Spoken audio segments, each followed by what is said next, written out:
ကျွန်တော် control Z နဲ့ခောက်ပြပါမယ်တော်တော်ကြီးကိုကွာသွားတာနော်ဒီဗီဒီယိုမှာတော့ကျွန်တော်တို့ Photoshop မှာအသုံးတည့်တဲ့ puppet web ဆိုတဲ့ setting လေးတစ်ခုကိုပြောပြပေးချင်ပါတယ်အဲ့ဒီ setting လေးကတော်တော်လေးကောင်းတဲ့ setting တစ်ခုလည်းဖြစ်တယ်နောက်ပြီးတော့ပုံတွေခေါင်းဆောင်နေတာပါညာပေါ့နော်ဆိုတော့အဲ့ဒါဒီအတွက်လည်းလုပ်လို့တော်တော်လေးမိုက်တဲ့ setting ဖြစ်ပါတယ်ဆိုတော့အဲ့ဒါလေးကိုကျွန်တော်အခုဗီဒီယိုမှာပြောပြပေးပါမယ်အဲ့တော့ကျွန်တော်တို့ Photoshop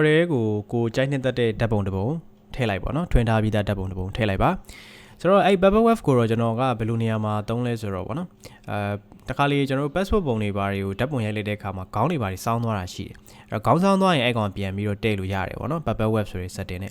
့နောက်တစ်ခုကကျတော့အဲ့ puppet web ဒီအဲ့ဒါတွေနေမဟုတ်ဘူးဗောနော်ပုံကိုကျွန်တော်တို့ရွေ့တာစောင်းတာအကွေးအကောက်အတွန့်အလိန်တွေပါကျွန်တော်တို့လုပ်လို့ရပါတယ်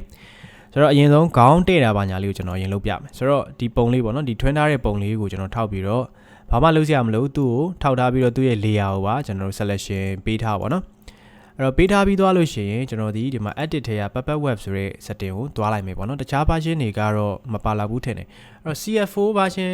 CS3 ကတော့တည်ကြတယ်မပါလာဘူး CF4 ကတော့မပြောတတ်ဘူးပါမလားမပါမလားတော့မပြောတတ်ဘူးပေါ့နော်ကျွန်တော်စသုံးတာတော့ CS5 ကနေစသုံးတာ CS5 မှာတော့ဒီ puppet web ဆိုတဲ့ setting စပြီးတော့ပါလာပြီ CS4 မှာတော့ကျွန်တော်တခြားမသိလို့ပေါ့နော် CS3 ကတော့ပါမှာတော့မဟုတ်တော့ဆိုတော့ဒီဟာလေးပေါ့နော်ဒီမှာပေါ်နေတယ်ဆိုတော့သုံးလို့ရတယ်ဆိုတော့ puppet web ဆိုတဲ့ဟာလေးကိုနှိပ်လိုက်လို့ရှိရင်သူဒီစကားကွက်လိုမျိုးဒီလိုမျိုးပေါ့နော်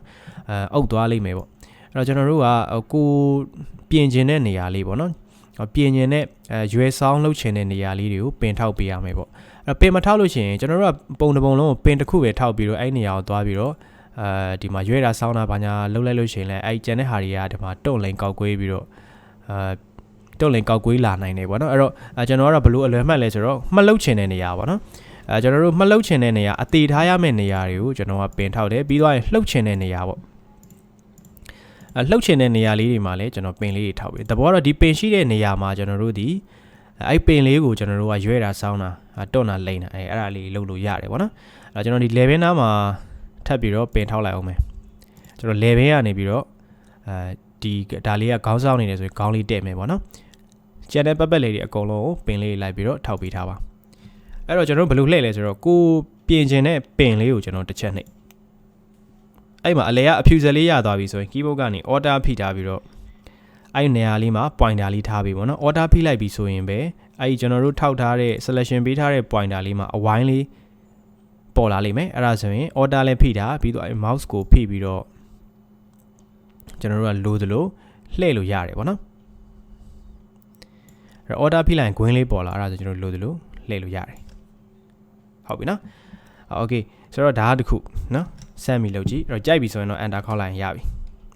တော့ကျွန်တော်ကဒီမှာဘာလုပ်မလဲဒီခေါင်းလေးကိုအောက်ကိုနည်းနည်းလေးကွေးပြီးတော့ကြာကျင်တယ်ပေါ့နော်ဆိုတော့အဲ့ပုံလေးကို selection ပေးထားပြီးတော့ edit ထဲက puppet web ထဲကိုသွားပါမယ်ပြီးတော့ကျွန်တော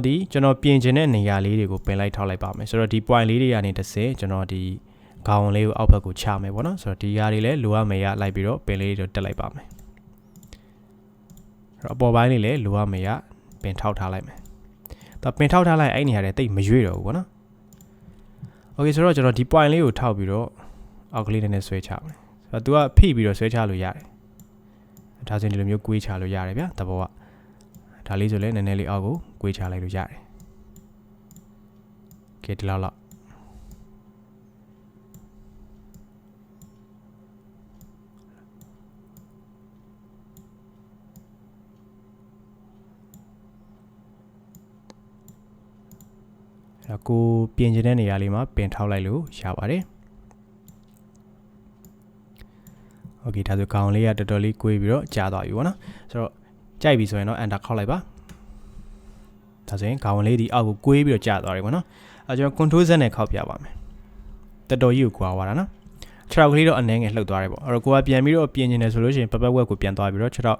ထောက်နေရာလေးတွေမှာ point ထောက်ပြီးတော့အနည်းချင်းပေါ့နော်ကျွန်တော်တို့ဟိုလှည့်လို့ရပါတယ်ဆိုတော့ဒါကိုတကယ်လို့မှခေါင်းတွေပါစောင်းနေတယ်ဆိုလည်းရသေးတယ်အဲ့တော့ edit ထဲကိုသွား puppet web ကိုနှိပ်ပြီးတော့ပင် puppet လေးထောက်ပါနော်